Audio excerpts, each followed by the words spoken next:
full slate voting na nangyari this midterm election, full slate only Duterte candidates, full slate only voting Marcos candidates, or only Dilawan candidates? Was this an effective way Yes. for the result of the midterms? Bakit niyo po naisip yan? Kasi sa atin ang laban kasi ng presidente is demokrasya. Eh, kalayaan kang Mhm. pumili. Sa mga Duterte hindi kami lang piliin niyo. Sa mga yellow gusto niyo may marating tayo, gusto niyo may yellow lang. Nag-work on their end eh. Yes, nag-work sa kanila yon. Nag-work din sa berde. Yung sa atin Mhm. hindi. Kasi may kalayaan. May kalayaan pala akong bumuti, buto ako sa kabila. Ilan lang yung kukunin ko sa slate ko. Yun yung nakita kong hindi Hmm. mas lalo nating pagkaisa ng grupo natin kasi watak yung kabila. That's the time na Eh, nagbe-break away na yung B9, nagbe-break away na yung bilyar sa grupo ni BBM. Sila yung nagbe-break away. mhm, hmm.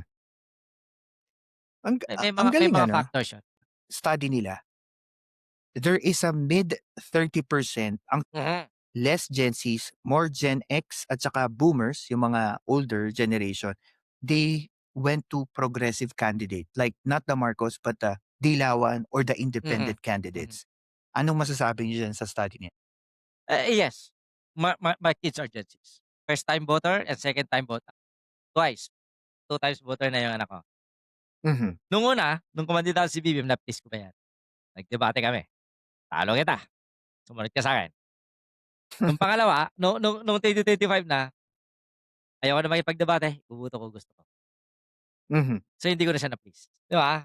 So, ibig sabihin nun, nakuha ng damdamin ng mga green and yellows yung damdamin ng mga kabataan.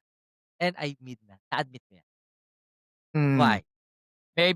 Maybe naramdaman ng mga Gen Z na mas kapaki-napakinabang sa kanilang era yung mga pangako, yung mga platforms, yung pangakong libreng edukasyon, yung pangakong, kailangan mabigyan ng trabaho, yung mga bagong graduate.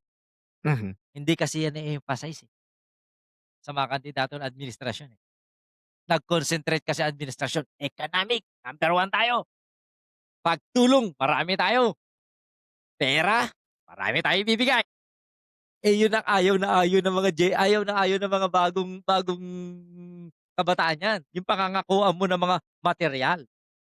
Ayaw na ayaw niya yan. Pangakuan mo ako ng magandang future, yung mhm, doon nagkatalo.